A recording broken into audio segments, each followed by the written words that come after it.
information, non-technical, to large extent. The purpose is to just get ready what we need to do in the new regime. First is कल से क्या करना है, क्या record बनाने हैं, क्या रिटर्न है, so that we can know broadly क्या क्या होना है. So with this intention, let's see basically what's in store. सबसे पहला जो चैलेंज आ रहा है वो तो ये है कि कल से हमें क्या इनवॉइस लगानी है. इनवॉइस के लिए जो जीएसटी के जो प्रोविजन है वो ये है कि क्या three can document, tax invoice and invoice both are same. Second is bill of supply and third is delivery charge. Invoice के लिए उन्होंने बोला है 200 रुपए से ऊपर का आपको इनवॉइस बनाना है. कंडीशन ये है यदि अनरजिस्टर्ड को आप सील कर रहे हैं देन ऑप्शन अवेलेबल है. अनरजिस्टर्ड पर्सन के लिए कहता है कि मेरे को इनवॉइस चाहिए तब आपको देनी ही है. लेकिन two condition B2C and then person is not asking for the invoice, then उस केस में आप A एंड के अंदर एक कंसोलिडेट इनवॉइस बना. रेस्ट ऑफ द केसेस हमें इनवॉइस इशू करना ही करना. B2B के अंदर जब बात करें कि कोई सा भी हमारे पास में किसी भी डीलर है या कोई भी रजिस्टर्ड पर्सन है तो वो तो मांगे ही मांगे. अल्टीमेटली क्या 100 रुपए का भी होगा तो कैसा मेरा जीएसटी नंबर डाल दीजिए, क्रेडिट में होगी. बात जो ऑनली जो इशू आएगा वो ऑनली B2C सेगमेंट है. Second document is bill of supply. Bill of supply basically largely जो है वो एक कंपोजिशन के लिए है, जो भी कंपोजिशन की स्कीम ले रहे हैं उनके लिए है, या जो कि नॉन टैक्सेबल सप्लाई में डील कर. अब नॉन टैक्सेबल क्या है? नॉन टैक्सेबल वही है कि जो कि जीएसटी के रिजीम में नहीं है. जीएसटी के रिजीम में क्या नहीं है? जीएसटी के रिजीम के अंदर एक तो पेट्रोलियम प्रोडक्ट है वो जीएसटी में नहीं है, और दूसरा जो आएगा एल्कोहल फॉर ह्यूमन कंजम्पशन. उसके अंदर पेट्रोल भी हो गया, हाई स्पीड डीजल हो गया, नेचुरल गैस हो गया. इसका मतलब उनके लिए बिल ऑफ सप्लाई. उसके लिए बाद में उन्होंने रूल के अंदर ऑप्शन दी कि जो भी नॉन टैक्सेबल सप्लाई में जो डील कर रहे हैं मतलब पेट्रोलियम प्रोडक्ट में कर रहे हैं तो उसमें similar to bill of supply और कोई डॉक्यूमेंट की इशू करते हैं तो that is also acceptable for the time being. Rule करना पड़ेगा फॉर द टाइम बीइंग. तो इट मींस फ्यूचर के अंदर चेंज हो सकता है. ये बिल ऑफ सप्लाई है. Third document is delivery challan. अब डिलीवरी चालान जो है पहली बात तो जो जॉबर के लिए सामान जाएगा वो डिलीवरी चालान से जाएगा. सेम स्टेट के अंदर भी मेरा कहीं पे भी एक फैक्ट्री से एक गोडाउन में जा रहा है, कहीं पे भी जा रहा है, वो भी चालान से चले जाएगा. थर्ड है यहां पर हम कहते हैं कि any transaction which are not supply. वो कौन से हुए ट्रांजेक्शन? जैसे मैंने कहा कि मेरी हायरिंग एक मशीन हायर कर रहा हूं उसके लिए चालान दिया जाएगा. कंस्ट्रक्शन के लिए मैं कोई मशीन शिफ्ट कर रहा हूं वो भी हायरिंग से डेली चालान दिया जाएगा. So for all this transaction will be using the delivery challan. Any question? तो लार्जली है नहीं चलान को टैक्स नहीं लगेगा. तो पर्पज ऑफ चलान बेसिकली तो is not taxable. Tax invoice होता चालान लग जाता बस नहीं लगा. तो टैक्स इनवॉइस और इनवॉइस जो जीएसटी के अंदर है दोनों का मतलब सेम है. बिल ऑफ सप्लाई जो है कंपोजिशन डीलर है जो कि वो आपसे टैक्स नहीं चार्ज कर सकता, रिकवरी उसके ऊपर लिखेगा इनवॉइस बिल टैक्स फ्री आएगी.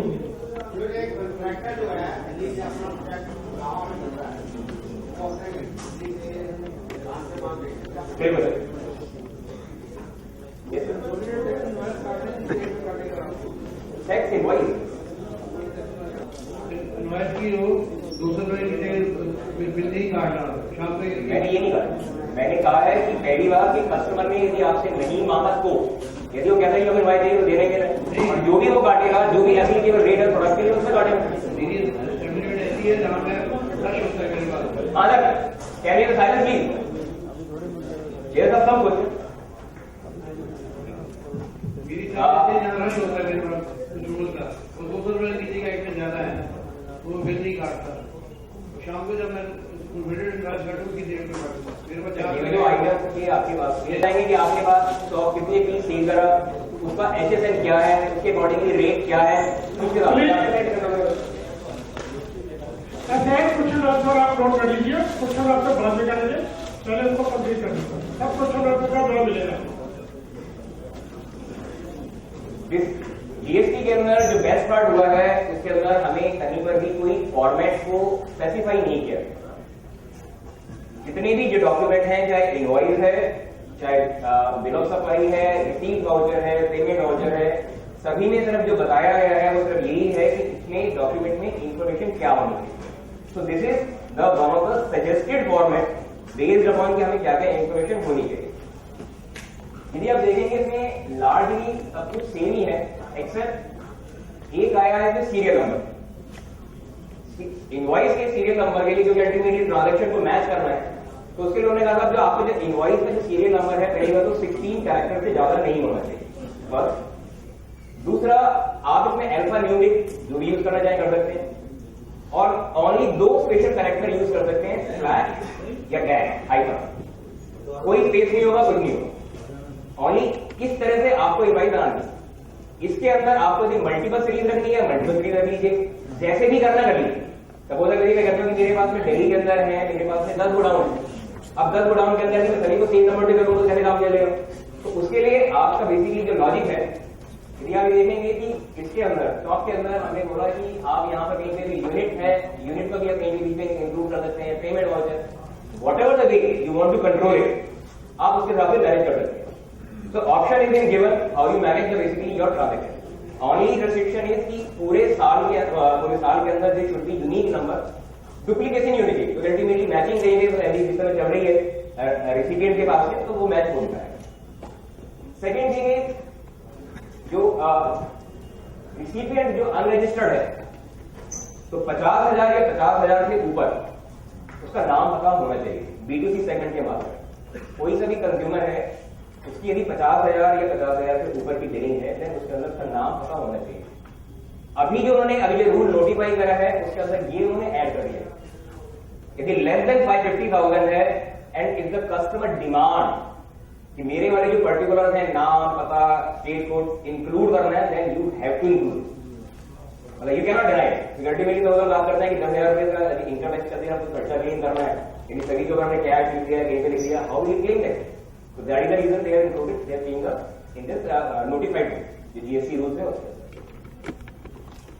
HSN के लिए यदि बात करें तो HSN के लिए जो भी एक्ट के अंदर जो प्रोवाइड है उसमें ये है कि जो HSN है वो प्रेस्क्राइब करेंगे। तो अभी CGST के अंदर भी इन्होंने प्रेस्क्राइब कर दिया और IGST के अंदर भी प्रेस्क्राइब कर दिया। उसके अंदर उन्होंने बोला कि 1.5 करोड़ की टर्नओवर के अंदर आपको और देने की जरूरत नहीं है। पहली बात 1.5 करोड़ से 5 करोड़ के बीच में देन उस केस में आपको 2 डिजिट देने, और यदि 5 करोड़ से ऊपर है देन आपको 4 डिजिट देने।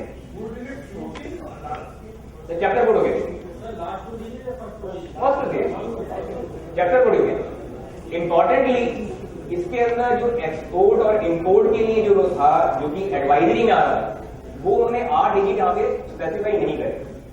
मतलब जीएसटी एक्ट के अंदर नहीं है, हो सकता है कस्टम के अंदर कहीं पर हो, ये सब बिल ऑफ एंट्री बन रही है, पर जहां तक जीएसटी के अंदर उन्होंने जो दो नोटिफिकेशन दिए हैं उसके अंदर उन्होंने ये स्पेसिफाई नहीं किया कि एक्सपोर्ट और इंपोर्ट के लिए आपको 8 डिजिट मेंशन करना। तो प्रिज्यूमेबली यदि मैं एक्सपोर्ट कर लूंगी, जितने भी जो अभी हमारे पास में टैरिफ लिस्ट आई है वो 4 डिजिट के साथ चाहिए। सर्विस का बिल कैसे रेज करेंगे? क्वांटिटी यूनिट होगा नहीं, audit fees? Sir audit fees के अंदर यूनिट 1 है। अभी फिलहाल क्या सर्विसेज जो रिवाइज लिस्ट नोटिफाई करी है सबके आगे उन्होंने 4 डाल दिया।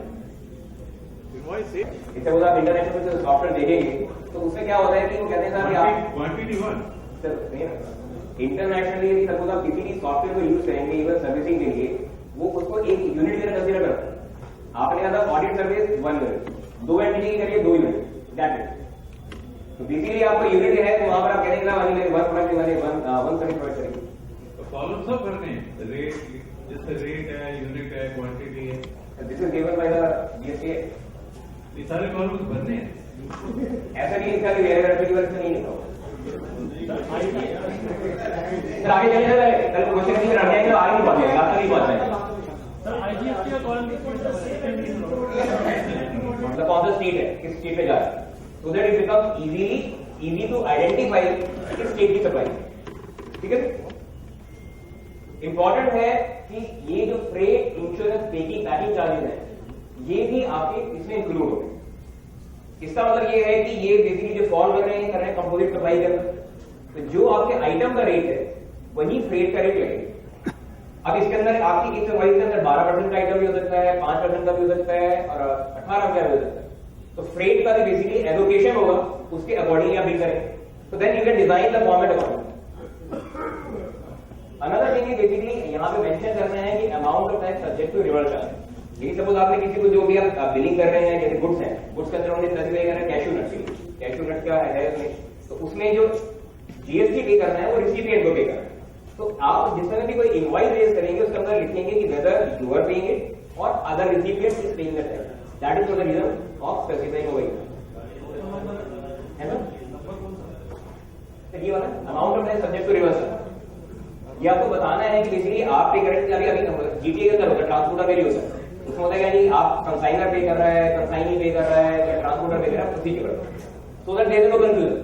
किस पर वेन टू द डॉक्यूमेंट, एक उन्होंने बोला था कि आपका गुड्स की अप्रूवल के लिए गया हुआ है, देन उस केस के अंदर आपको 6 महीने के अंदर 6 मंथ का टाइम और date of approval which ever is, उसके अंदर आपको इनवॉइस इशू करनी है। ठीक है ना। गुड्स यदि मैंने कहीं पे किसी को सैंपल के लिए भेजा, मैंने कहा 100 कॉपी 100 मैंने बंडल भेजा, ले जाने के बाद में मेरे वहां पर उसने बोला जी आप चेक करके बता दीजिए कितने पीस लेने। उसने बोला जी मैं ये 100 बंडल में से 50 ले लेता हूँ। तो जब भी वो अप्रूवल करेगा तो वो मैं कह रहा हूँ कि अभी मेरे पास में कोई एडवांस आया एंड देन फाइनली उस पे काम नहीं हुआ या मेरे को उसको वापसी करना है, तो कंडीशन है कि यदि मैंने इनवॉइस इशू नहीं करी है और यदि मैं कोई वापसी करना है तो मैं रिफंड वाउचर करके उसको वापसी करना। तो जो भी टैक्स मैंने पहले पे किया है उसका मेरे को रिफंड मिलता जिस भी मंथ के अंदर है, यदि अगले महीने में 2 महीने के अंदर है तो उसका रिफंड मिलता है। Third is new registration. New registration के अंदर ऑप्शन, क्योंकि अभी हमारे पास में काफी सारे हमारे पास में क्लाइंट्स होंगे जो कि फ्रेश रजिस्टर्ड हो रहे हैं, तो उसके अंदर ये इन्होंने ऑप्शन दी है कि 1 महीने के लिए from with in 1 month of grant of registration मैं उसको जो भी मेरे कस्टमर्स हैं उनको एक रिवाइज दे सकता हूं जिसके बेस पर वो क्रेडिट क्लेम करें। क्योंकि मैं जो अभी जो इनवॉइस रेज करूंगा उसके ऊपर मैं कहीं से टैक्स चार्ज रखता हूं नहीं, तो अल्टीमेटली क्या होगा कि मैं एक जब भी मेरे पास रजिस्ट्रेशन आएगा मैं उसको एक रिवाइज इनवॉइस दूंगा जिसके बेस पर क्रेडिट क्लेम करें। दिस इज लार्जली बेसिकली जो कि हमारे को अफेक्ट करता है। रिसीट वाउचर, रिसीट वाउचर के अंदर उन्होंने पहली बात तो ये बोला कि यदि इसके अंदर टैक्स आपका डिटरमाइन नहीं हो रहा है then this will be 18%। It mean basically suppose मेरे पास जिस समय कस्टमर मेरे पास में आया उसने मेरी लाख रुपए का एडवांस ले लिया था एंड वहां पर उसने कहीं पर ये डिफाइन नहीं किया कि ये कौन सी सप्लाई की अगेंस्ट है, देन 18% है। तो बेटर पार्ट ये है कि जब भी हम किसी से एडवांस जो लेगा देन उसके अंदर उसको अमाउंट को एलोकेट करें, मतलब ये किस पर्पज के लिए मैं दे रहा हूँ, किस सप्लाई के लिए दे रहा हूँ, जो भी वैल्यू है, ताकि ये बेसिकली 18% के क्लॉज के अंदर हम कितना है, पहली बात। दूसरी बात ये है कि एडवांस के अंदर टाइम ऑफ सप्लाई के अंदर ऑलरेडी हो कि टाइम ऑफ सप्लाई के अंदर इसके अंदर हमें टैक्स पे कर रही है, तो देन ऑन दिस बेसिस हम यहाँ पे जो सीजीएसटी एसजीएसटी हम ये टैक्स पे चार्ज करें। क्लियर है? यही सपोज मेरे पास दूसरे स्टेट की पार्टी से एडवांस आया तो मैं जीएसटी चार्ज करूंगा, सेम स्टेट की पार्टी से आया तो मैं सीजीएसटी और लोकल टैक्स। क्या हाँ वो तो आपके पास में वही है, टाइम तो वही है, मतलब ड्यूरिंग का मंथ मिला है 20 तारीख को आपको रिटर्न फाइल करनी है तो उसके साथ में टैक्स होगा। ठीक है हाँ नेचुरली यार, मतलब जो भी लोकल में करेंगे तो सीजीएसटी एसजीएसटी लगेगा, एस मतलब स्टेट का नाम चेंज हो जाएगा, दिल्ली जीएसटी लगेगा या यूपी में कर रहे हैं तो वहां पे सीजीएसटी और यूपी जीएसटी लगेगा, इस हिसाब से। ठीक है this is for basically delivery challan. Delivery challan का जो फॉर्मेट है वो सेम ही है, यदि आप देखेंगे तो कोई चेंज नहीं है। यदि आप इंफॉर्मेशन देखेंगे serial number, date and number of delivery challan, GST of consignor, सबका सब मांगे। ओनली ऑप्शन इज क्वांटिटी यदि प्रोविजनल है, यदि कहीं पर आपने अप्रूवल के लिए तो उसके अंदर है। दूसरा यहाँ पे टैक्सेबल वैल्यू मांग रहा है, टैक्स रेट है, टैक्स अमाउंट, ऑल सब लॉजिक नहीं है क्योंकि यदि को टैक्स पे नहीं करना तो किसी लिए, और अल्टीमेटली वो जाने के जिस तरह आपका मूवमेंट हो रहा है तब तक ये मालूम कर जाएगी कि इसकी जो टैक्सेबल वैल्यू है वो है कितनी। कल को जिस समय ई-वे बिल आएगा उस समय होता है कि इसकी वैल्यू कितनी है, तभी ये मालूम चल जाएगा 50,000 से ऊपर एक्सीड कर रहे हैं, तो then you need to have पर। ठीक है ना?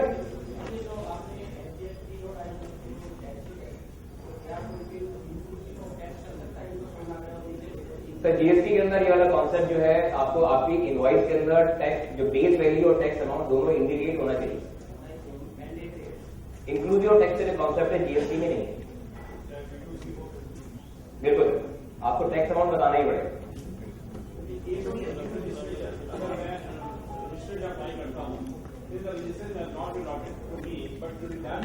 Basically, what you are purchasing, first. Second is what you are selling. You want the credit for whatever the purchases you are making also. How will you get a credit? So what you need to do is basically that you need to approach the supplier,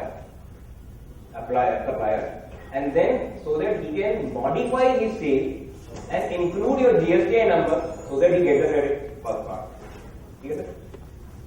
Coming to the second part. Now, before registration, I cannot record the GST.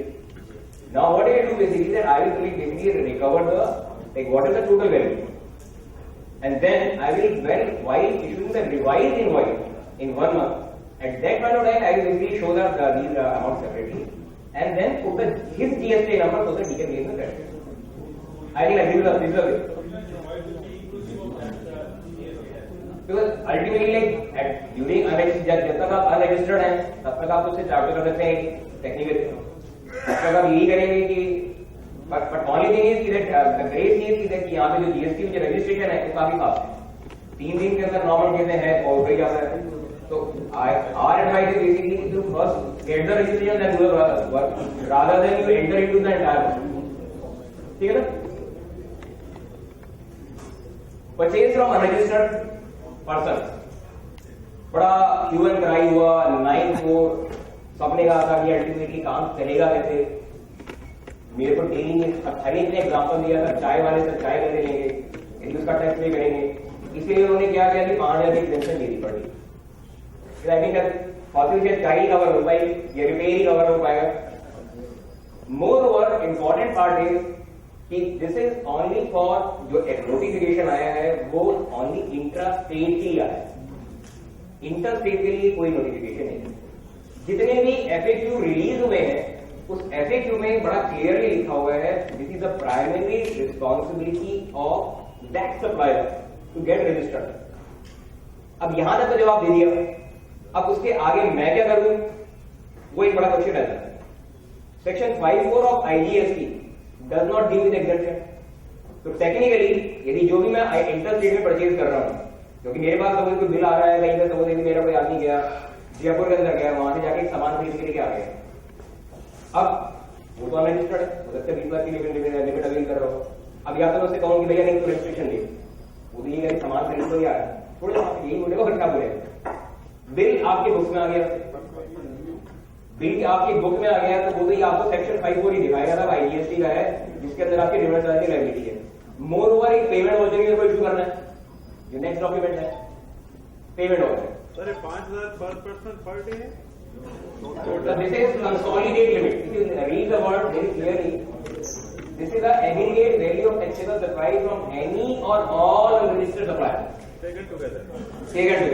First, इस particular case के अंदर यदि आपके पास में 5,000 से ज्यादा की option है तो उसके लिए उन्होंने रूल दे दिया है that you can issue the consolidated invoice at the month end. Will it attract reverse charges? How does that? If after one way issue the consolidated invoice, will it attract? Will you have to pay reverse charges? No. तो दो बात है।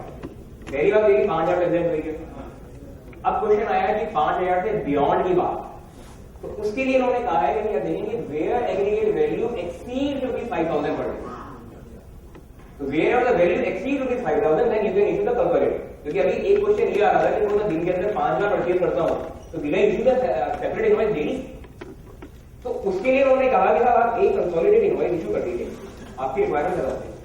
5 के ऊपर value है तो 5,000 मिलने के बाद बैलेंस के ऊपर सही ट्रांजिशनल जो है ना ये बाई वाली के लिए दिक्कत ही है, क्योंकि वैल्यू में जो ये बोला उसने 5,000 से एक्सीड करा है।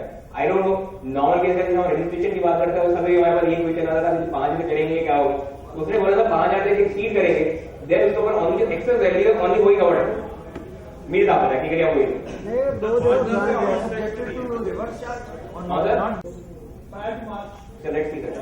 अभी पता नहीं जितना पहले मैकेनिज्म आएगा तब समझेंगे क्या है।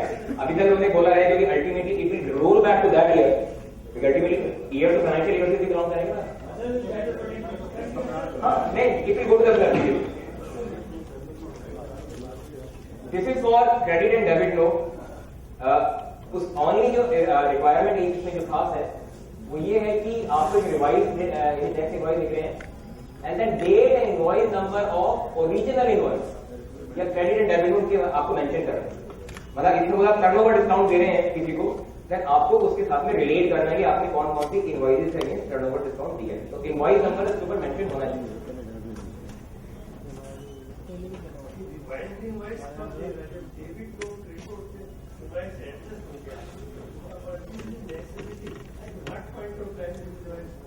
सर रिवाइज इनवॉइस कहिए या सप्लीमेंट्री इनवॉइस कहिए, आपको आपने जितना प्रोडक्ट का प्राइस था आपने 10 रुपए था, आपने गलती से उसका रेट 90 रुपीज याद कर लिया, तो वन ऑप्शन बेसिकली बस वो या तो इनवॉइस में रिवाइज कर या तो ऑप्शन में वही करना। मैकेनिज्म आपसे कोई भी करिए, अल्टीमेटली जो कंडीशन है वो ये है कि आप जो भी आप ट्रांजेक्शन बनाएंगे that has to be ratified by the recipient.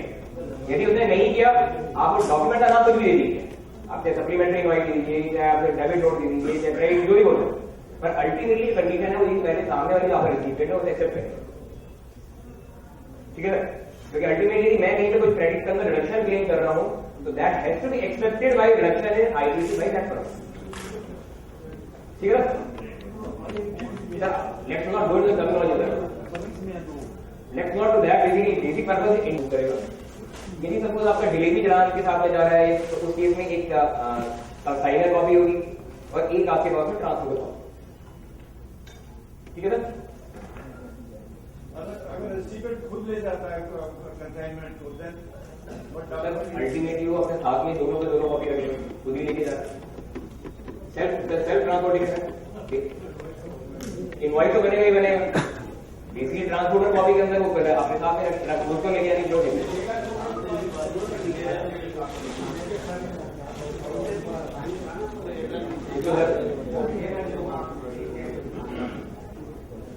तो अभी आते हैं ना, अभी एक और रिक्वायरमेंट है काउंटर सेल के अंदर डॉक्यूमेंट हेलो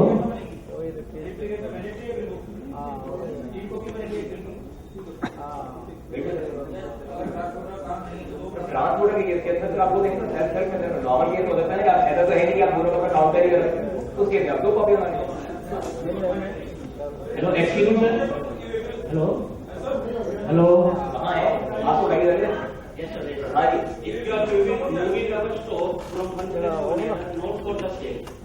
डिलीवरी चलान बोला, डिलीवरी चलान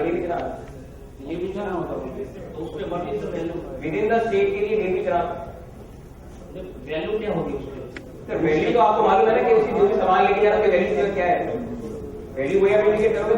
वो कल को ईवे बिल भी आएगा, ईवे बिल आएगा उसमें बताओगे कि प्रोविजन वैल्यू आईवेन की मतलब पोस्ट वैल्यू होगी या पोस्ट मतलब प्रॉफिट करके स्टेट वैल्यू होगी। सर जो भी आपका बिल जिस पे आप करोगे वही वैल्यू करेगी। नहीं, actually we are moving the goods not for sale, we are moving from one branch to another. Sir जो भी आप वैल्यू से इंडिकेट करेंगे कहीं पर क्वेश्चन नहीं पूछा। आगे चलिए, अकाउंट्स एंड रिकॉर्ड के अंदर ये बात करते हैं। लार्जली यदि आप देखेंगे जो अभी भी रिकॉर्ड है जो भी हमारे लॉस के अंदर प्रिस्क्राइब कर रहे हैं वो सेम ही है। परचेज से जो भी हम क्रेडिट क्लेम कर रहे हैं या आउटपुट टैक्स कर रहे हैं वो सेम रिकॉर्ड है। Inward supply, goods and services, supply and reverse charge, outward. Important ये कि जो भी आप डॉक्यूमेंट मेंटेन कर रहे हैं उसके भी सारे आपके पास नहीं है। Invoices, bill of supply, delivery challan, all the documents you need to then maintain. Audit requirement 2 crore से ऊपर की टर्नओवर के लिए, 2 करोड़ से ऊपर की एग्रीगेट टर्नओवर होती है देन ऑडिट रिक्वायरमेंट। उसके साथ में हमें क्या क्या करना है, हमें ये करना है साल के एंड के अंदर एक तो हमें एक एनुअल रिटर्न के साथ में एक रिकंसिलिएशन स्टेटमेंट ऑर्डर देंगे। रिकंसिलिएशन स्टेटमेंट के अंदर जो अभी जो फॉर्मेट जो पहले आया था अभी उसके अंदर आपका जो भी प्रॉफिट एंड लॉस के अंदर आपके पास में जो डिफरेंट हेड्स आ रहे हैं वो और जीएसटी रिटर्न के बीच में आपको रिकंसिलिएशन बनाना है हेड वाइज। तो आपको बेसिकली यदि हम बात करें कि मेरे प्रॉफिट एंड लॉस के अंदर यदि आ रहे हैं 10 करोड़ की मैंने परचेज करी है तो मुझे ये बताना होगा कि 10 करोड़ की परचेज के अंदर से मेरी कदम साहब 7 करोड़ वाली जो परचेज है वो है फॉरवर्ड चार्ज की, जहां पर सामने वाली पार्टी ने मेरे को बिल चार्ज किया है। 1 करोड़ की है जो कि रिवर्स चार्ज में है, 8 करोड़ हो गया। 1 करोड़ की है मेरी, वो मैं कहता हूँ एग्जाम्प्ट है, 9 करोड़। अभी जो एज बचा है, यदि आपने रेगुलर बेसिस पे उसको ट्रैक नहीं रखा तो देन जिस भी दिन से आपके पास में इनवॉइस है तब से मेरी लाइबिलिटी बनती है। तो we need to be really very very careful. जब से हम हमारा डील्स कल से हम जा रहे हैं तो देन हर मंथ के अंदर हम एटलीस्ट अपने परचेज देंगे कि परचेज के अंदर या तो हमने टैक्स पे कर दिया है या एग्जेम्प्ट है या कहीं पर भी रिवर्स चार्ज में जा रहा है, सो दैट जिस समय हमारे पास एनुअल रिकन्सिलिएशन के अंदर हो सकता है कि हमें ऑडिट करना पड़े और उस समय हमें दिक्कत है। तो be careful, this is any time stock record क्या क्या बनाने हैं, कंपोजिशन डीलर के अलावा सारे के सारे स्टॉक रिकॉर्ड बनाने हैं। अब इसकी रिक्वायरमेंट क्या है, इसकी रिक्वायरमेंट जो आ रही है यहां से आ रही है, जो भी आपकी सेल की रिटर्न है और परचेज की रिटर्न है उसके अंदर आपको ये इंफॉर्मेशन हर महीने मेंशन करनी है। If you see basically information क्या क्या है, HSN, description optional, unique quantity code, total quantity, total value, total taxable value, tax amount. This is optional for annual turnover up to 1.5 crore, but description mandatory. Mandatory for preceding financial year turnover 1.5 crore से 5 करोड़ में 2 digit और 5 करोड़ से है तो 4 digit.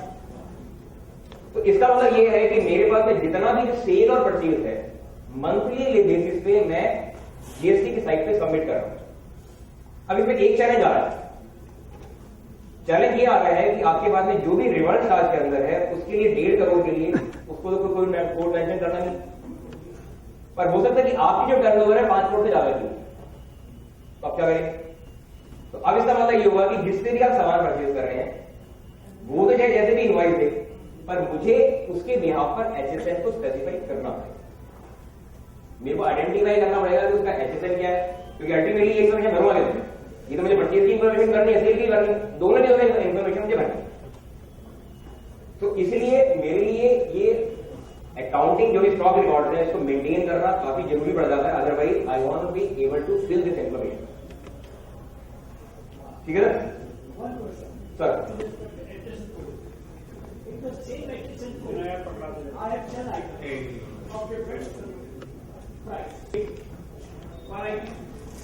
Sir अभी return करने को आ जाते हैं, अब वहां से आपका मैटर क्लियर। सर ये जो स्टॉक ट्रांसफर एक स्टेट से दूसरे मटेरियल ट्रांसफर करेंगे उसके फॉर्म जो है 38 वगैरह। अभी फिलहाल क्या है कि जो ई-वे बिल है अभी फ्यूचर में आएगा, अब तक जो भी आपके पास में एग्जिस्टिंग जो फॉर्म 38 है या जो भी एंट्री फॉर्म है वो कंटिन्यू है।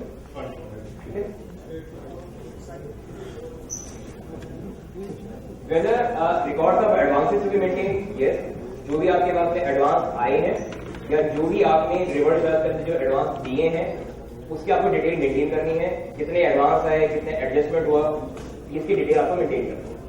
तो अल्टीमेटली इसी तरह से आपको अपने रिटर्न के अंदर चाहे रिक्वायरमेंट खत्म हो गई है, अभी फिलहाल टेम्परेरी डेफर हो गई है, पर अपनी बुक्स के अंदर मुझे मेंटेन करके रखना पड़ेगा कि कब मेरे पास में एडवांस आया और कब मैंने उसकी इंक्वायरी दी। How long the records are to be preserved? 6 years from the filing of annual return. Annual return की हम 17-18 की बात करें, 31 नवंबर 2018 तक हुई है, उसके 6 साल के बाद में बात करें तो 31/12/2024, प्रैक्टिकली पौने 7 साल आप मान के चलिए, 7 साल तक हमें बेसिकली रिकॉर्ड मेंटेन करना। अनअदरवाइज अपील के अंदर है देन उसके अंदर 1 year और date whichever is later. How records are to preserve? Record preservation के लिए उन्होंने बोला है कि यदि मैनुअली है तो it need to be preserve at each of such places, जहां के भी रिकॉर्ड हैं वहीं पर ही प्रिजर्व होंगे। मेरे गोडाउन के हैं, गोडाउन के अंदर अकॉर्डिंग टू दिस मैं अपने एक मेन ऑफिस के अंदर डॉक्यूमेंट को रिकॉल नहीं कर सकता। If the records are digital then access need to be available. अब ये नहीं कह सकते कोई भी आपके पास में एक जीएसटी का ऑफिसर आता है एंड वो कहते हैं हमें मेरे को ट्रायल बैलेंस दिखाइए, आप कहते हैं मेरे पास एक्सेस नहीं बताइए मैं क्या करूं। तो access has to be created for that person, that showroom. Non electronic records के अंदर एक्साइज वाली रिक्वायरमेंट है कि सपोज आपकी नॉन क्लैरिकल टाइप की एरर्स हैं, उस केस के अंदर आप जो भी एंट्री करेंगे रिकॉर्ड के अंदर पहले वो कटेगी, सिग्नेचर होगी, स्कोर्ड आउट होगी, एंड देन आप फ्रेश एंट्री करेंगे। एक्साइज के अंदर रिक्वायरमेंट होती है सेम थिंग यस। यदि आपके पास में मैनुअल बुक आपके जैसे बिल बुक है 4-5 बनी हुई है तो उसको हम नंबरिंग करके रखेंगे, बिल नंबर अभी कौन सी कारण के अंदर बिल बुक चल रही है। इंपॉर्टेंट है इलेक्ट्रॉनिक रिकॉर्ड। इलेक्ट्रॉनिक रिकॉर्ड के लिए यदि आप देखें तो इसके अंदर क्या है, इसमें वर्ड ऊपर की मेंशन है, log of every entry edited और deleted shall be maintain. We need to basically change our working system, it requires. क्योंकि जो भी एंट्री करें ठीक से करें या ना करें, तो पहले आइडेंटिफाई कर लीजिए, पहले समझ लीजिए मैं क्या करना है। This is very important because at any point of time आपके सिस्टम के अंदर बैठेगा, वो दिख जाएगा क्या लॉग ऑफ एंट्री है और डेबिट। इलेक्ट्रॉनिक रिकॉर्ड के अंदर अभी हमारे पास में बहुत सारे डॉक्यूमेंट आते थे, उसके अंदर लिखा होता था कि this is computer generated invoice, this does not require signature. Current regime के अंदर it has to be digital signature को बना के है। यदि आपको किसी को इलेक्ट्रॉनिक इनवॉइस इशू करनी है देन उसके ऊपर डिजिटल सिग्नेचर लगाकर ही इशू करें, ठीक है। बैकअप कहते हैं कि प्रॉपर्टी आपके पास हमारे पास होनी चाहिए एंड 7 साल की होनी चाहिए। किसी स्टेज के अंदर हम ये नहीं कहते थे कि बैकअप हमारे पास नहीं, corrupt. This is largely for the account. Coming to the return के अंदर ये बात करें तो पहली बात तो जितनी भी हमारे पास में every registered person has to file the return, first requirement. Second is return to be file is वो मेरे पास में नील बिजनेस एक्टिविटी भी है, उसकी मेरे को रिटर्न फाइल करनी है। बिजनेस है नहीं है उसकी फाइल टोटली इलेक्ट्रॉनिक है, उसमें कोई भी मैनुअल इंटरफेस नहीं है, इलेक्ट्रॉनिक फाइल होगी।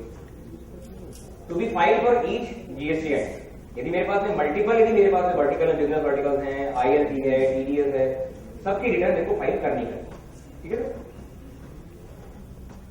कॉमन ई रिटर्न है, सीजीएसटी आईडीएसटी सबकी कॉमन रिटर्न है। ऐसा नहीं है कि तीनों के अलग अलग रिटर्न फाइल करनी, एक रिटर्न फाइल करनी। फाइलिंग ऑफ जो रिटर्न है ऑनलाइन जाकर फाइल हो सकती है। 15 जुलाई के बाद में यदि सपोज हम बात करें जीएसटी की तरफ से एक एक्सेल यूटिलिटी अवेलेबल होगी, जिसके अंदर प्रकाश कुमार जी ने कहा है कि 15,000 रोज जो आप एक बार में अपलोड कर सकते हैं। यदि आपके पास में 1 लाख इनवॉइस हैं तो 5,000 में अपलोड कर लीजिए। तो दोस्त कहना एक ऑफलाइन फाइलिंग की ऑप्शन दी। और मोदी साहब की बात करें तो हमारे पास में एक मोबाइल एप्लीकेशन भी अवेलेबल होगी, जहां पर आप बैठे बैठे चलते फिरते आपकी इनवॉइस की डिटेल डाली अपलोड होगी। तो multiple option will be available. तो यदि आप देखेंगे फाइलिंग स्पेस के अंदर हमारे पास 34 सर्विस प्रोवाइडर है, जीएसपी, उसके आगे एएसपी भी है। तो is going to be like a very very intense field, जहां पर हर एक कोई फाइलिंग के लिए रेडी है। Return without payment of self assessment tax आप कर सकते हैं, बट सामने वाले को क्रेडिट नहीं मिलेगा। क्रेडिट मिलने के लिए इट्स वेरी इंपॉर्टेंट कि पहले तो टैक्स जमा होना चाहिए, आईटीसी की जो कंडीशन है, और दूसरा रिटर्न फाइल होनी चाहिए। जब तक ये दोनों इवेंट पूरे नहीं होंगे तब तक मुझे क्रेडिट नहीं मिलेगा।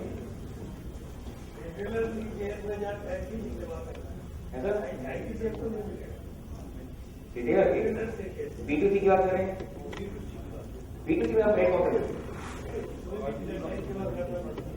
सा पर अल्टीमेटली कंज्यूमर जो है उसको क्रेडिट थोड़ी लेगा। हम कंज्यूमर की बात नहीं करें, हम ये बात कर रहे हैं जो भी सपोज आप किसी डीलर से परचेज कर रहे हैं, आपको क्रेडिट तभी मिलेगा जिस समय उसने टैक्स जमा कर दिया हो और उसने अपनी रिटर्न फाइल कर दी हो, तब मेरे को आईटीसी मिलेगा।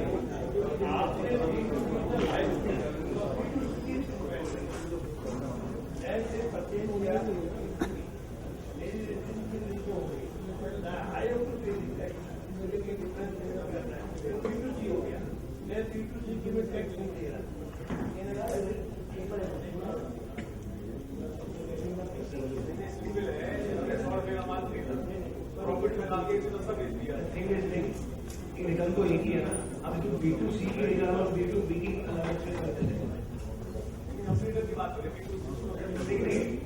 Here what is this? That I have to claim credit. If I have to claim credit, then my counterparty supplier has to pay tax. If he does not pay, I will not get the credit और मुझे वो amount पे करना पड़ेगा।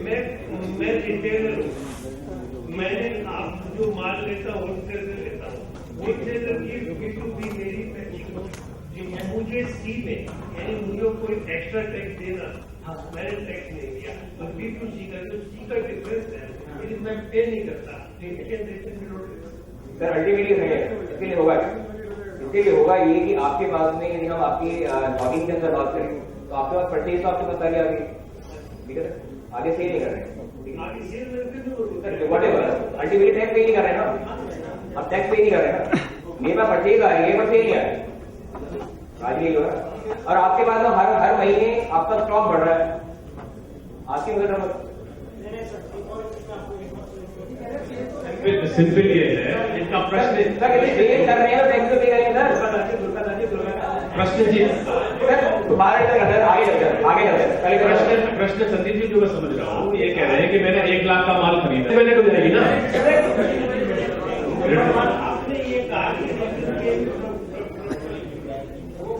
Sir मैंने जो बोला, मैंने इस तरह ये बोला कि यदि B2B के अंदर यदि आपको आपने कोई भी रिटर्न फाइल करनी है तो यदि आपके पास में हो सकता है कितने आपके होलसेलर में सामान खरीदा होगा आपके पास, तो उसको आपने यदि रिटर्न फाइल नहीं करी तो उसके बाद में क्रेडिट क्यों नहीं मिला, तो रिटर्न आपने फाइल करी या टैक्स की जमा आपने जमा नहीं किया, तो आगे जब जाए एरर और ओमिशन जो भी है।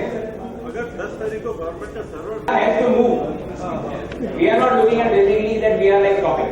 अभी तक जो एग्जिस्टिंग हम देख रहे हैं ना कि रुकेगी तो फिर पूरी कंट्री रुकेगी। सर अभी भी हमारे पास ऑप्शन क्या क्या अवेलेबल है, डेबिट नोट, क्रेडिट नोट एक ऑप्शन, या दूसरी हमारे पास ऑप्शन है, हमारे पास रिटर्न फाइलिंग के अंदर तो हमारे पास 2 दिन की ऑप्शन और मिलती है जहां पर हम ट्रांजेक्शन को मॉडिफाई कर सकते हैं, रेक्टिफाई कर सकते हैं। तो this way basically it will be done. P2B transaction के अंदर जो होगा हमें इनवॉइस वाइज इंफॉर्मेशन बोलनी है, HSN की रिक्वायरमेंट है उन्होंने फिलहाल राइट नाउ डेफिनेट अभी फिलहाल नहीं। B2C के अंदर जो भी एक 2.5 लाख से ऊपर की जो वैल्यू है इंटर स्टेट के अंदर वहां पर हमें इनवॉइस वाइज इंफॉर्मेशन देनी है। HSN कोड की इंफॉर्मेशन आपके पास में कोड की है, अभी जो अकाउंटिंग कोड में सर्विसेज के वो भी HSN कोड के अंदर ही वर्ड हो गए, तो राइट नाउ ओनली जितने भी रिटर्न आ रहे हैं उसमें ओनली HSN ही आ रहे हैं। सर्विस के जितने भी सर्विसेज हैं उसके भी कोड उसमें उन्होंने अब मेंशन कर दिया जो भी नोटिफाइड है, तो right now is only HSN not SSN। Services open code आप सेपरेट टेबल्स अवेलेबल है, debit note, credit note, input distributors, इन सभी रिटर्न के अंदर एक separate information available, that is the first. This is basically initially July और अगस्त के अंदर हमारे पास में जो लॉ की कंप्लायंस है, जुलाई की हमें एक CV फाइल करना है, हमें 20 अगस्त को फाइल करना है अलॉन्ग द टैक्स, और उसकी जो रिटर्न जाएगी वो जाएगी है मेरे पास में first half of the September, that is basically 1 से 5 सितंबर में मुझे GSTR 1 फाइल करना है, और 6 से 10 सितंबर के बीच में मेरे को अपनी परचेज की इंफॉर्मेशन फाइल करना है GSTR 2। सिमिलरली फॉर अगस्त के लिए मेरे पास जो टाइम दिया हुआ है वो दिया हुआ है 20 सितंबर। 20 सितंबर को मेरे को टैक्स जमा करना है और PD करना है, और इसकी जो GSTR 1 है वो second half of the September 16 से 20 सितंबर में GSTR 1 फाइल करना है, और जो परचेज की इंफॉर्मेशन है वो मेरे को 21 से 25 के बीच में। तो ये जुलाई और अगस्त की मेरी requirement. So now the question come basically 3 week जो रिपोर्ट है वो क्या है, 3 वीक रिपोर्ट देख लेते हैं। 3 वीक के अंदर एक इंफॉर्मेशन जो रही जा रही है आउटपुट सप्लाई, इसमें मुझे इंफॉर्मेशन जो देनी है, एक तो देनी है output supply taxable, non rated, zero rated, exempted, और एक जो है इनवर्ट सप्लाई जहां पर मेरे को रिवर्स चार्ज पे करना है। इसमें जो इंफॉर्मेशन मांग रहा है मेरे से वो मांग रहे हैं एक टैक्सेबल वैल्यू और टैक्स अमाउंट। दूसरा, आउट ऑफ दिस इसके अंदर मेरे पास जितनी भी इंटर स्टेट वाली है अनरजिस्टर्ड पर्सन, कंपोजिशन, यहां पर मेरे से एक प्लेस ऑफ सप्लाई और now place of supply, taxable value, IDC tax. Important part is this, जो B2B सेगमेंट है उसके अंदर प्लेस ऑफ सप्लाई नहीं है, जबकि ये B2C सेगमेंट के अंदर मेरे से प्लेस ऑफ सप्लाई मांग, ठीक है सर। B2B सेगमेंट के अंदर स्टेट वाइज इंफॉर्मेशन नहीं है, इसका मतलब मैंने यूपी में कितना सेल किया, हरियाणा में कितना सेल किया, स्टेट वाइज इंफॉर्मेशन नहीं देनी। पर ये सपोज अनरजिस्टर्ड के लिए है वो स्टेट वाइज आ रही है, you know that purpose, you know, ठीक है। ये क्यों हटाया गया, वो क्यों रखा गया, वो हमें मालूम। सर कंपोजिशन के अंदर इंटरेस्ट तो करी है सर, वैल्यू ऑफ सप्लाई जो मेरे को मेंशन करनी है वो यदि आप देखेंगे इसमें invoice value, debit note minus credit note plus current month advances pending to the invoice और previous month advances invoice in the current, ये बेसिकली टैक्सेबल वैल्यू को निकालने के लिए मैं इस तरह से इसको कैलकुलेट करूंगा। डेबिट नोट क्रेडिट, तो मेरे को बताना है कि पूरे महीने के अंदर मैंने कितनी सेल करी, उसमें डेबिट नोट ऐड करूंगा, क्रेडिट नोट को माइनस करूंगा, एंड देन जो भी इस महीने में जो भी एडवांसेस अभी इनवॉइस नहीं करे उसको ऐड करूंगा, और पिछले महीने के जो भी इनवॉइस है करंट मंथ में करेंगे रिकंसिलिएशन स्टेटमेंट आउटपुट सप्लाई देगा।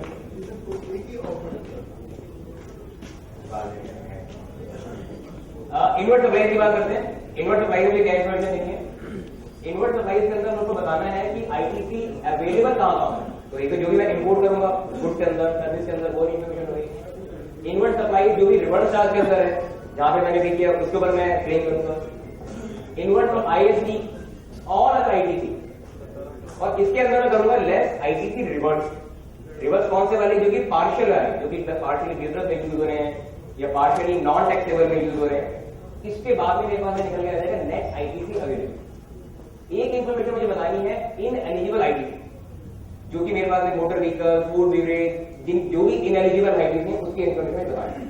इसमें मुझे बताना क्या है, इसमें मुझे बताना है टैक्स अमाउंट बताना।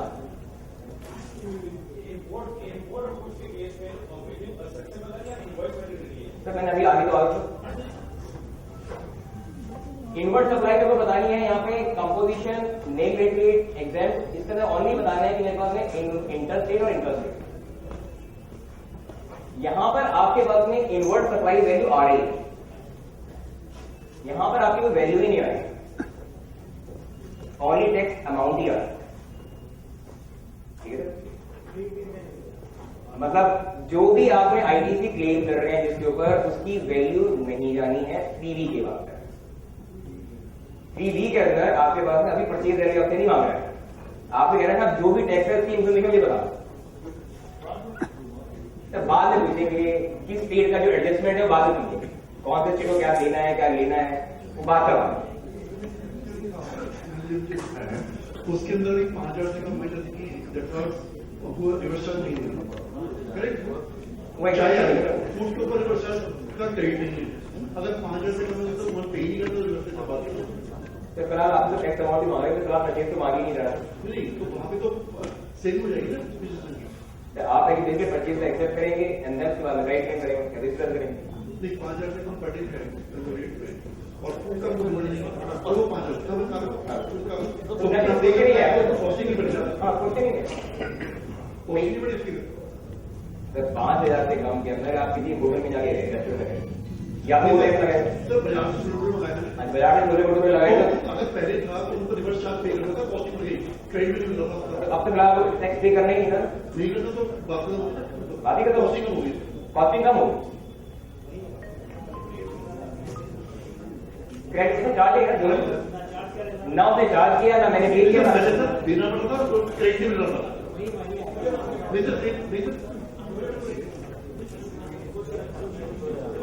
लास्ट के अंदर मुझे बताना है कितना पेमेंट ऑफ टैक्स है, ये इंफॉर्मेशन बताना। दीज आर बेसिकली रिटर्न जो कि जीएसटी रिजीम के अंदर हमारे पास फाइल हुई है। अगर आर यू विद मी, ज़्यादा हैवी करेंगे, अगर 5 मिनट फिर भी होगा। पहली रिटर्न जो फाइल होनी है वो होनी है जीएसटीआर 1, जो कि 10th of the next month तक मुझे फाइल करनी है।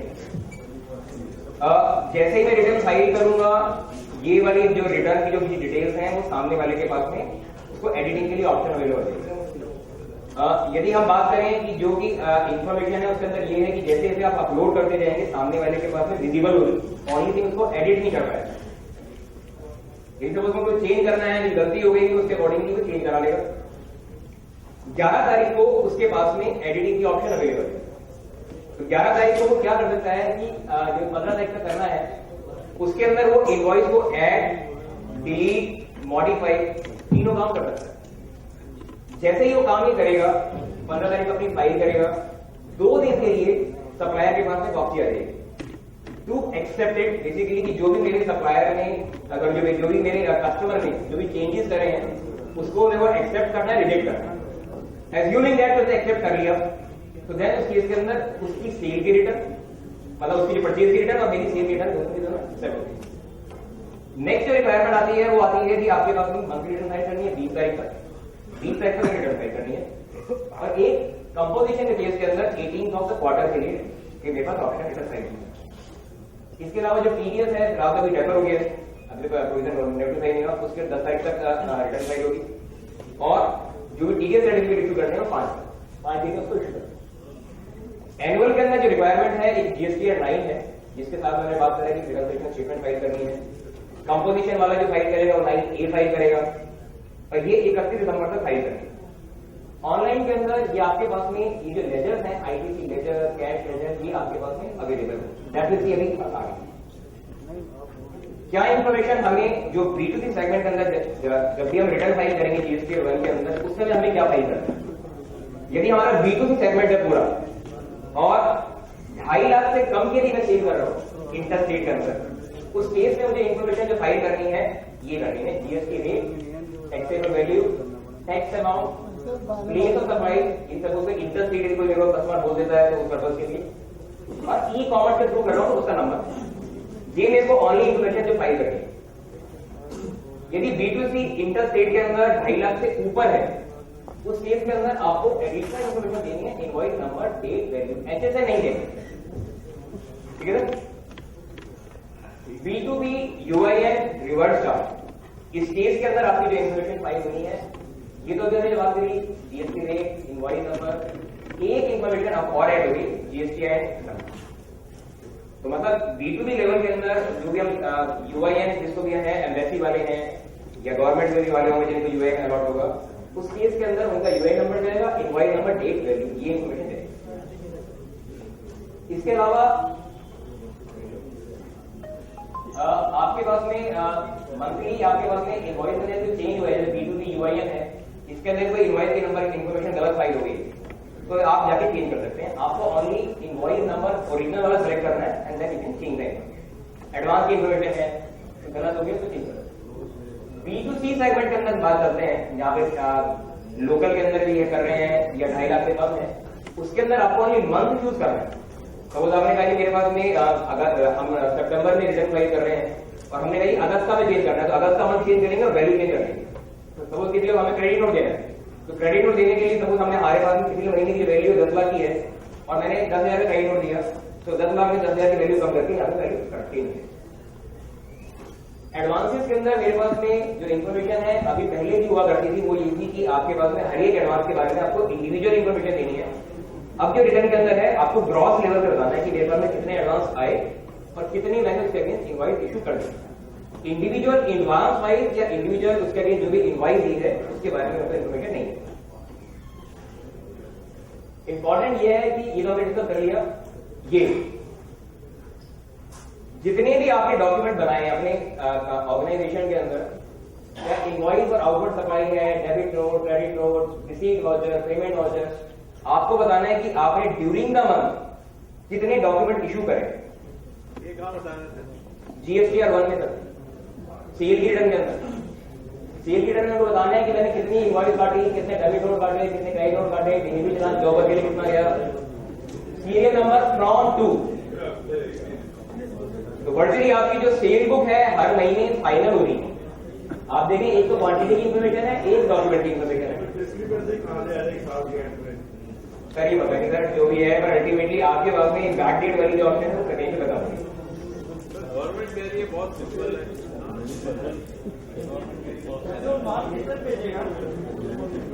सर ये थोड़ा सा है, ये हमारा बेसिकली है कि रिटर्न हमारी दिखेगी जो जीएसटी की साइड है, इसके अंदर यदि आप देखेंगे कि आपके पास में सीजीएसटी का लाइबिलिटी कैश आईटीसी इस तरह का दिख रहा है, आपके पास हेड वाइज आपके पास ब्रेकअप होगा और यहाँ पर आपके पास में मिसमैच दिखेगा।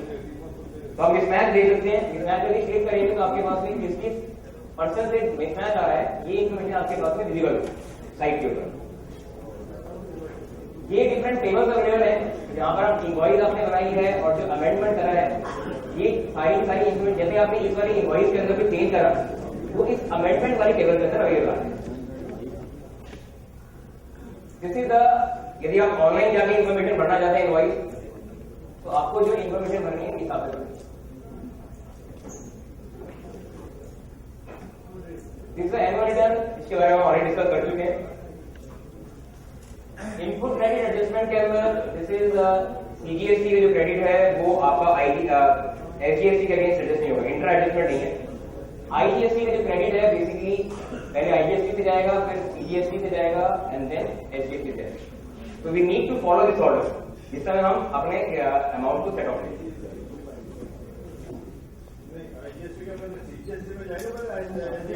पहले आईजीएसटी में जाएगा, फिर सीजीएसटी में जाएगा, फिर एचजीएसटी। पहले सेंट्रल का काम खत्म हो जाएगा, फिर state. Non filing of return के अंदर 100 रुपीज पर डे की पेनल्टी अप टू 5000 है। ओनली थिंग इज की 3 महीने तक यदि रिटर्न फाइल नहीं करते हैं कैलकुलेशन हो जाएगा। 3 consecutive tax period. Black listing है, कंप्लायंस रेटिंग है, जो कि वहां पे मेंशन होगी, क्योंकि जीएसटी के साथ बात कर रहे थे, हर एक डीलर का जितने की कंप्लायंस रेटिंग है it will be visible to everybody. You can choose की दैट जो आपका सप्लायर है वो कितना टैक्स कंप्लायंट है।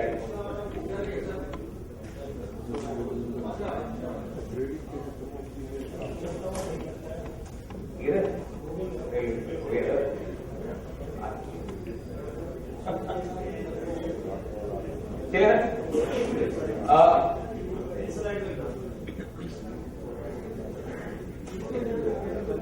आगे चले। अरे आप ये स्लाइड लोग क्लियर होगी। एनुअल रिटर्न फाइलिंग के लिए 0.25% ऑफ एनुअल रिटर्न जो भी आगे के टर्नओवर उसकी पेनल्टी। कंपोजिशन के बारे में छोटा समझ लेते हैं, लार्ज थोड़ा सा है। This optional scheme, this is subject to provision of 1994। इसका मतलब जो भी कंपोजिशन की स्कीम ऑप्ट कर रहे हैं उनको अनरजिस्टर्ड डीलर से, जो भी डीलर से परचेज कर रहे हैं उसका टैक्स तो देना ही देना है, ठीक है ना, 1%।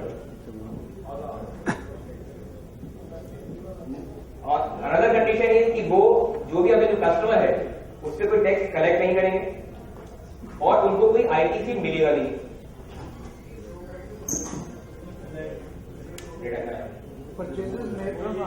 दूसरा इसके अंदर आइसक्रीम, एडिबल आइस, पान मसाला और दूसरा चैप्टर 24 जैसा टोबैको है वो इस स्कीम में नहीं जाता।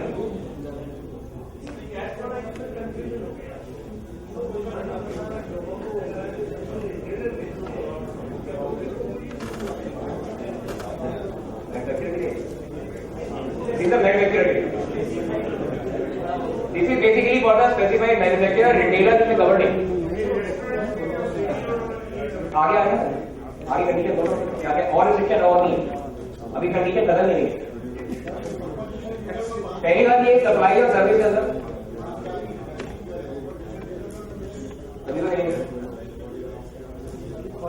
अभी वो इस कंपोजिशन स्कीम में नहीं जा रहा।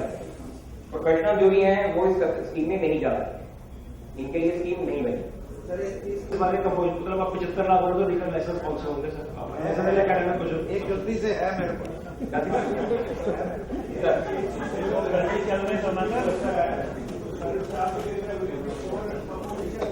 बेसिकली जो मैन्युफैक्चर वाले हैं, कंपनी वाले हैं, पहले कंप्लीट करें।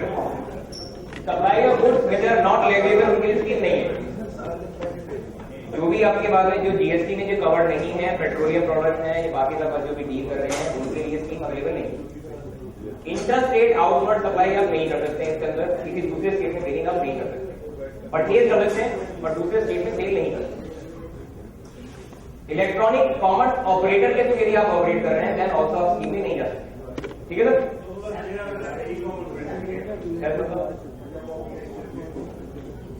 नोटिफाइड मैन्युफैक्चरर से बात करेगी, casual taxable person non resident में नहीं होगा।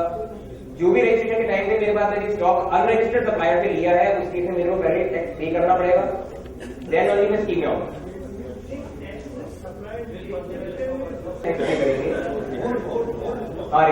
कपड़े वाली जो है उनके लिए दिक्कत नहीं है, उन्हीं के लिए उस केस में आपको पहले आपको टैक्स पे करना पड़ेगा, then only you can opt.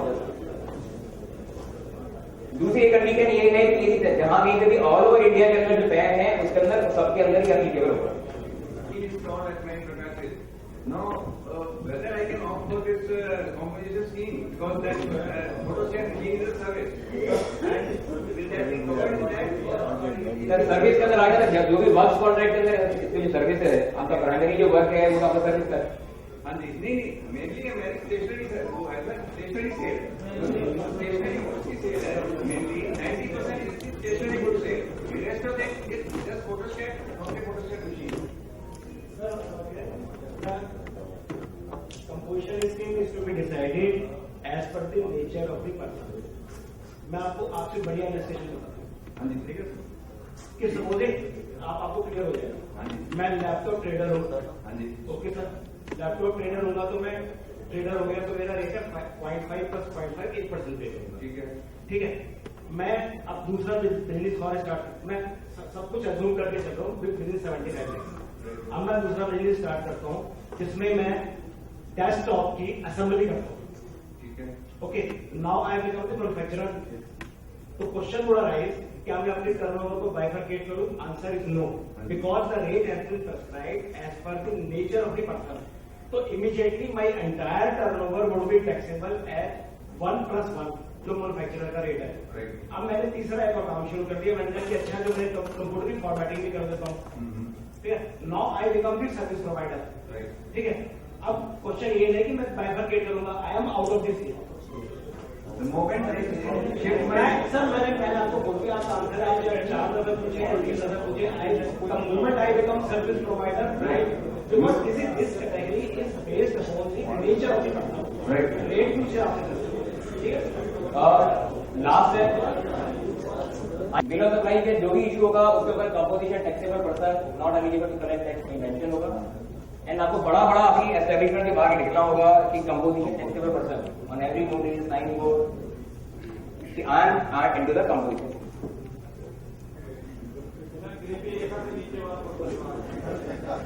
ये बिल ऑफ सप्लाई है या देखेंगे लार्जली वो सेम ही है।